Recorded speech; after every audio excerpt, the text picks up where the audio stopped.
what I visualize when you said the army of retail investors. You're like, you know that French painting, Lady Liberty. Like we need to make that with Alexandra's face on it. What's going on, everybody? Welcome back to the Tesla Geek Show. I am Anwar Beck. And I'm Eli, and on this week's episode of the Tesla Geek Show, we are having on Boomer Mama. This is actually an emergency podcast because the vote to get out and put your input in and put your voice in with your Tesla shares ends tonight.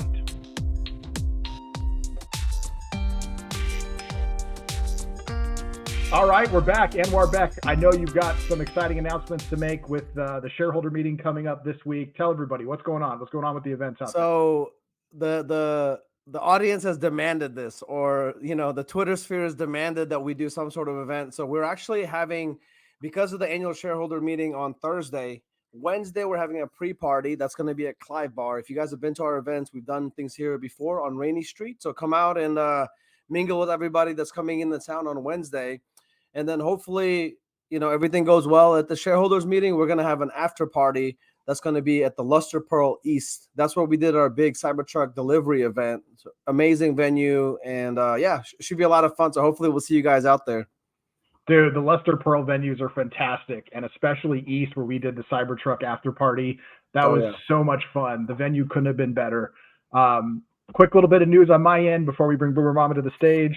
We just got our pre-production print copies in for The Adventures of Starman, Shadows Over Mars.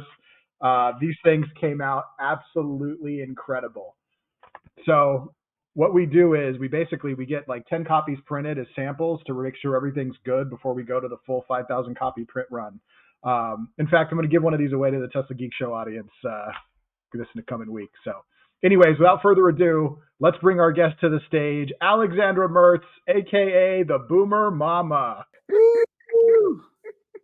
Here I am. And we are partying Thursday night, no matter what, Anwar. No matter what? Okay. I mean, come on. We deserve that party, and we want it. You deserve it more than I think most. And oh, thank you. Well, so, it's been a heck of 5 weeks. But talking about print, we actually managed as well to get that banner done. I don't know whether you saw that on X. We were, wanting to put a banner up saying don't mess with Tesla's retail shareholders, because I think that's really a big message to go out. And so that banner is currently being printed. And I just heard this morning from our chair of the board that we're allowed to put it into the lobby. Amazing. So there we are. Yeah.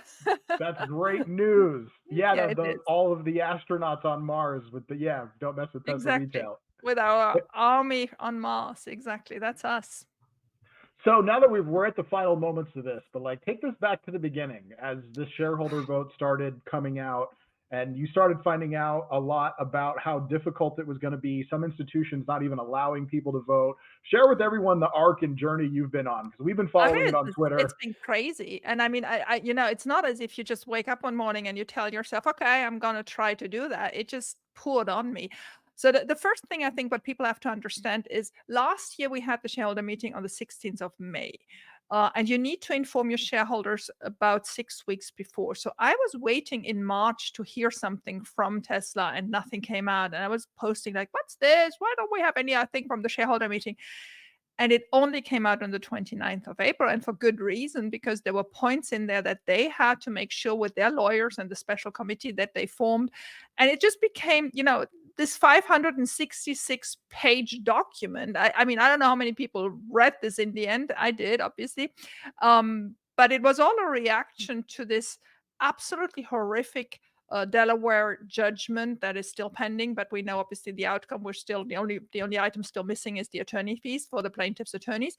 But so we were suddenly confronted to have to do something, and that was not a surprise by itself, because you remember in February after that judgment, we had mobilized to do a survey where we were sending to both the board and the court a list of nearly 6,000 shareholders saying, we want to mission the board to reinstate Elon's package from 2018 to move out of Delaware and to get the heck on with business, right? I mean, we did it a little bit more polite than what I'm saying here. So that was the first step on that. Then came the letters to the court. More than 1,380 people wrote letters to the court. Delaware has never seen something like that. They had to finally publish them. Also close to 200 emails. So that was the second action. We were, constantly thinking of what's going to happen. You probably heard about Amy. Amy from March onwards was working on the fact that she wanted to introduce a motion to oppose the plaintiff's attorney's fees. She did that a couple of days ago with an extremely qualified legal team that she has on her sides. So there were multiple things happening, and we're waiting for the shareholder meeting, because that was going to be, the moment where we could finally officially vote on that. And so out it was, end of April, 29th of April. And then beginning of May, people started telling me, oh, I can't vote in Germany, and I can't vote in Norway, I can't vote in Sweden, I can't vote in Austria, I can't vote in Australia. And, and I don't know why people think I'm the right person, I know. Sometimes you get to the job, and I like finding solutions, but it became very quickly disorganized. There were so many of them, but I realized it was just a huge thing. And somebody from Scandinavia reached out and said, Nordnet has more than, or is it Avenza, one of the two big Norwegian, has more than 84,000 Tesla shareholder accounts, not shares, shareholders. And the two together, the first have 150,000, and none of these people could vote. So I said, okay, screw it, I'm going to work on this. And so I set up a survey where people that were not able to vote, filled this thing. It happened on a Saturday, if I recall it right. By Sunday, we had already 1,500 people in there, giving us very precise information: what worked, what didn't work, how many shares they had. So this very quickly represented 40 million shares that were not able to vote, right? I mean, and this is just, that's insane. Me on X. I mean, who am I, right? I mean, this was just getting out of hand. And then, thank heavens, that court. So real quick, yeah. What was so surprising for me, and maybe because you come from finance, this was less surprising for you, is I was shocked to find out how many folks internationally, due to their international brokers, have never been able to vote. Yes, like for years. That as an option. And I'll be honest, most of the votes really weren't that controversial, right? They all pretty much went the way the board did, so it didn't matter. But is this the case with shareholders of a lot of international investors in U.S. markets? Is this common? Well, the banks love to live in the Middle Ages, right? They get the same commissions for doing this just locally, where they need those votes, but have no interest in doing this in countries and companies that are outside of their, jurisdiction and whatever. So you have the German banks that had always the same excuses. I mean, and the thing is, they have always excuses. That was the crazy stuff. I mean, they were very, very well organized in telling us always the same stuff. So what happened is, about halfway through the survey, at about 1,500, if I recall it right, I did a first analysis, and it became very quickly clear that there were clusters in the Scandinavians, clusters of a big bank in the UK, which has a lot of broker and pension money, clusters in Austria, in Germany, and in Australia. Those were the big points where there were most clusters. So I published a list of the worst 15, and Elon picked that up, pinned it, reposted it by saying Tesla is going to contact all of these and this is going to be solved. And Tesla didn't even have the time to do that. By Monday morning, the two biggest one already said, okay, we're making this possible. So for weeks, for years, these people have been telling us, we can't do it. We have this custodian and this system, and this doesn't work with the US. And Monday morning, Chuck, on one snap of a finger, they could suddenly do it. I mean, and that obviously broke the dam, right? Because now you had the two biggest ones saying, okay, we're doing it. And then we started name shaming. And I mean, I'm horrible. I'm a true horrible person when it gets to stuff like that. So, we really mobilized, we contacted the journalists, and they did their job. So that's how it slowly broke. And then we had to obviously the job of informing the other people that now suddenly became possible. Suddenly you could vote at SEB, or suddenly you could vote at Nordnet, or suddenly, and then comes to that just, so many people, you're completely right, Ale, they have no clue. that you can't even vote, right? You have so many people that have shares just because the grandma paid for them when they were kids, or I don't know what, right? They have no, I mean, even my own kids, I had to call my 5 children and tell them you have to vote. And they were like, what's that? Vote. I was like, I said, can't believe it. Come on, you're my kids. So, so it is really, people are hardly aware what as a shareholder you have as rights. And the voting right is one of the major ones. This is your company and you have to participate in this whole. So Tesla is very unique in its situation because it is the mega cap, which has the most percentage-wise retail investors, but it is also the mega cap that has the most number of retail investors. We're 10 million worldwide holding Tesla shares. So at the moment, I have no clue how many people finally voted, but it is a real huge task to reach all these people. Now, the good thing is we have Tesla owners clubs. If we would have had a little bit more time, we could have done so much more, which may actually come handy if ever that Texas vote doesn't pass, because I think it will be revoted and we will have to use our time between those votes to organize much better.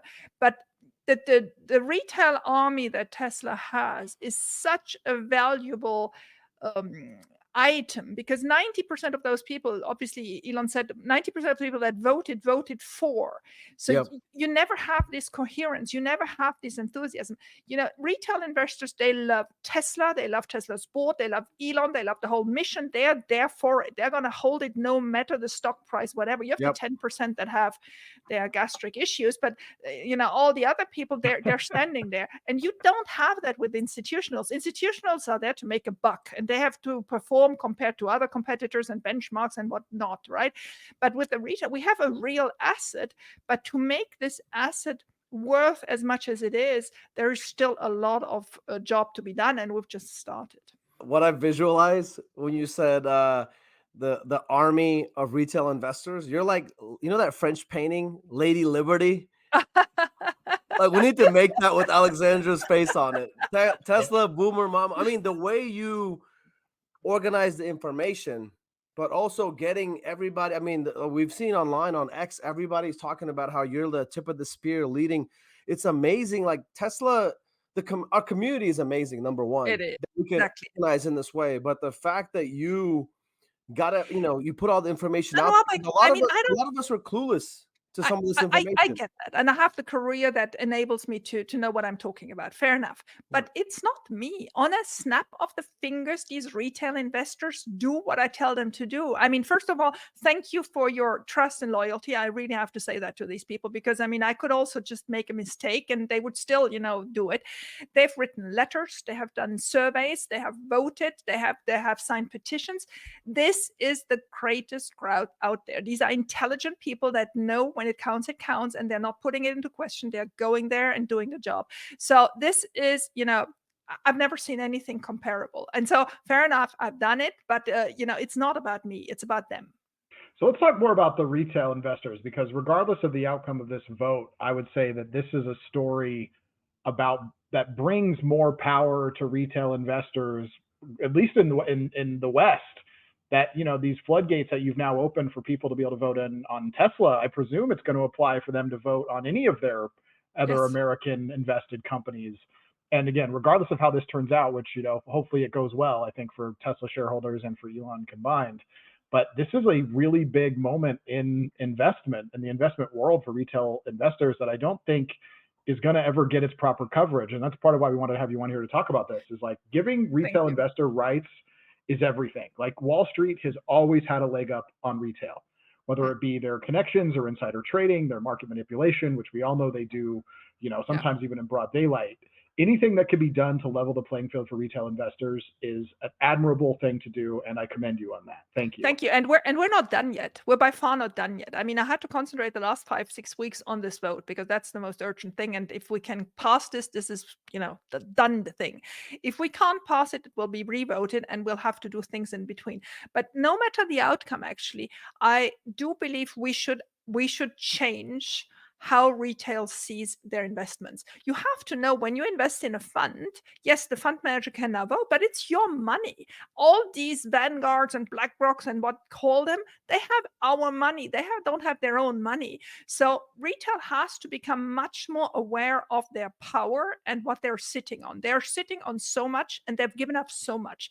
The whole fund management, I've been in that industry, was built on the premise that retail investors are stupid sheep. And we're not stupid sheep. That's just one thing that has to end. The second thing is, if retail investors are clever about how they structure their accounts, with whom they have their accounts, they will then not let the brokers or the banks use their shares to shorten the stock.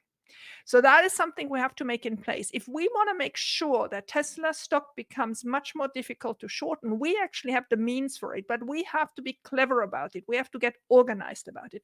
The next thing we have to do is on August 31st, all these fund managers that are going to vote, the Vanguard 7%, the BlackRock's 5.5%, the State Streets and whatever, they have to publish with the SEC what they voted, not only for Tesla, but for any proxy they voted in the last 12 months. So on August 31st, we will know what they voted, and I will publish those. And if you have a fund with Fidelity and Fidelity voted against, well, go to State Street if State Street voted for, because all these funds are just interchangeable.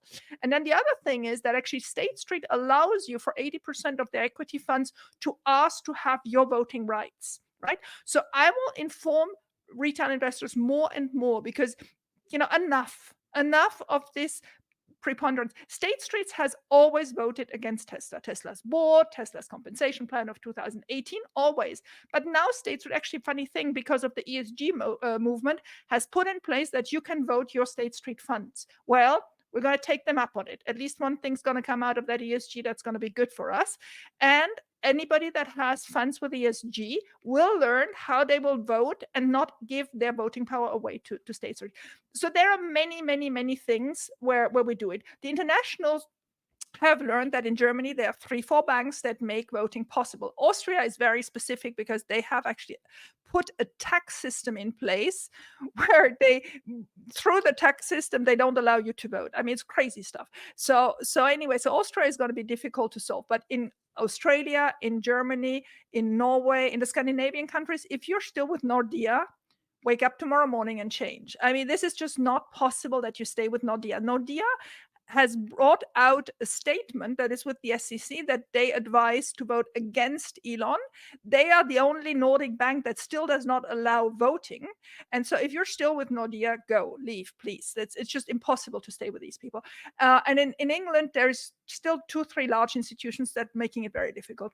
So either these people move or you move, and that's just it. So and I think by enabling retail investors and giving them the instructions, and they do what they want to do, but giving them the instructions, we're going to change this world.